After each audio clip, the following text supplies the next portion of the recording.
नमस्कार प्रिय दर्शकों, मैं astro king H Bhardwaj future base fund संस्था हांसी से आप सभी का स्वागत करता हूं अपने यूट्यूब चैनल में।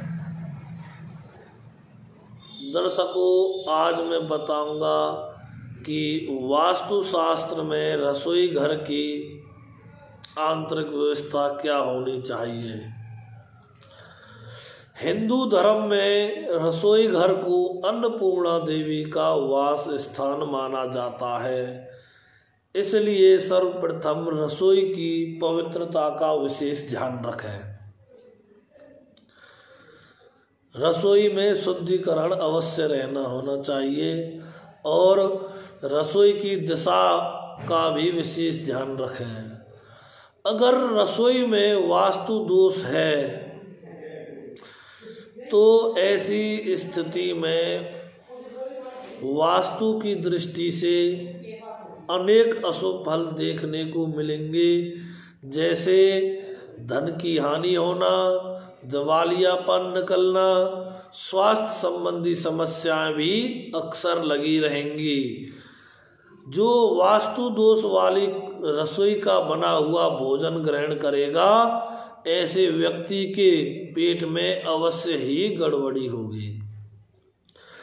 जिस घर में वास्तु की रसोई में वास्तु दोष होगा, उस घर में कलह जैसे नकारात्मक प्रभाव देखने को भी अवश्य ही मिलेंगे। रसोई की जो शुभ दिशा है वह है नैऋत्य दिशा। नैऋत्य दिशा कौन सी होती है? पूर्व दिशा और उत्तर दिशा के पूर्व दिशा और दक्षिण दिशा के मध्य की जो कोण होता है उसे हम नैऋत्य बोलते हैं। ईस्ट और साउथ के मध्य। और रसोई में सूर्य की रोशनी भी अवश्य ही पड़नी चाहिए, जिससे उस घर में उस रसोई के बने हुए भोजन को ग्रहण करने वाले को आरोग्यता प्राप्त हो। साफ सफाई का विशेष ध्यान रखें, जिससे पॉजिटिव एनर्जी आए। रसोई में महत्वपूर्ण कार्य के लिए पूर्व दिशा का चयन करना चाहिए।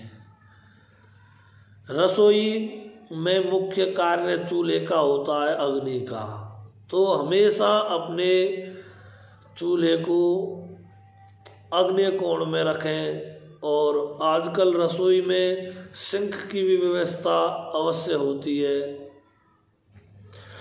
तो सिंक में जल की प्रधानता होती है और हमारी दिशाओं में ईशान कोण को जल तत्व का कोण माना गया है, इसलिए सिंक हमेशा ईशान कोण में ही लगाएं।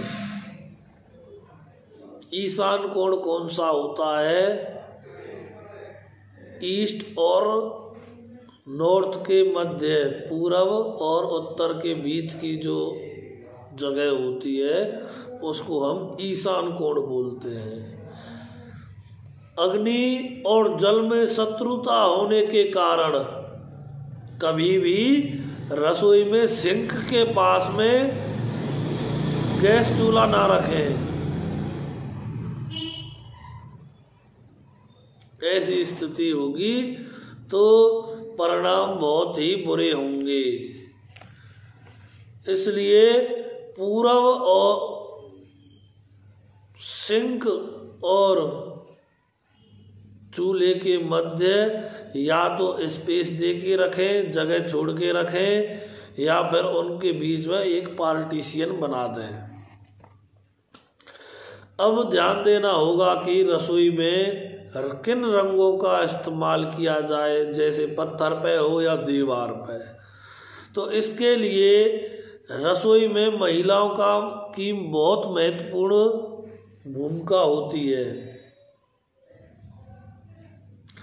बड़े शहरों में आदमी भी करते हैं रसोइयों का काम, फिर लगे बंधे हुए नौकर होते हैं रसोइयों में। उसके लिए हमको याद रखना होगा कि रसोई में काम करने वाले की, महिला की या पुरुष की, जो भी रसोई में कार्य करता है उसकी कुंडली का निरीक्षण कराएं।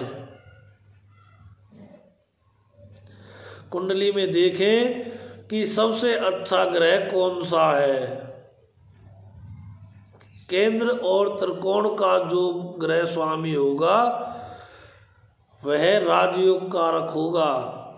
जैसे किसी की कुंडली में शुक्र सबसे अच्छा है तो सफेद पत्थर का इस्तेमाल करें, बुध है तो हरे पत्थर का, शनि है नीले काले का, गुरु है तो पीले पत्थर का या पीले कलर का इस्तेमाल करें दीवारों पे। और रसोई में जो हल्के सामान होते हैं उनको हमेशा पूरब और उत्तर दिशा में रखें।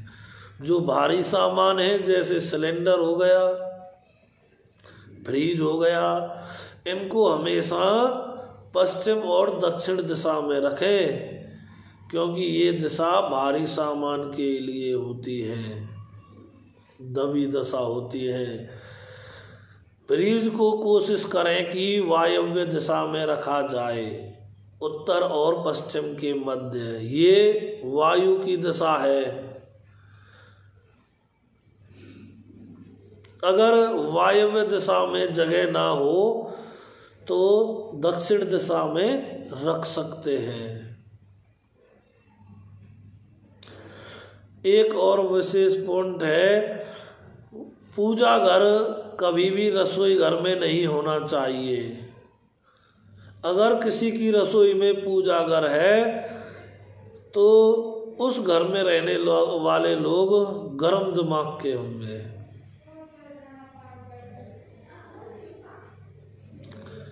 आग बबूला होने वाले, जो आग को मुंह में रखे हुए होंगे, जब भी मुंह खुलेगा आग ही उगलेंगे।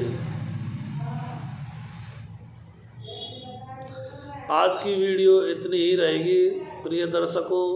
अगर कोई विषय रसोई से जुड़ा हुआ छूट गया हो तो उसके लिए मेरा व्हाट्सएप नंबर दिया गया है, ईमेल आईडी दी गई है और कमेंट के माध्यम से भी आप संपर्क कर सकते हैं। मेरी अगली वीडियो को जानने के लिए, मुझसे जुड़े रहने के लिए मेरे YouTube चैनल को सब्सक्राइब करें, लाइक करें और अपने विचार रखने के लिए कमेंट करें। धन्यवाद।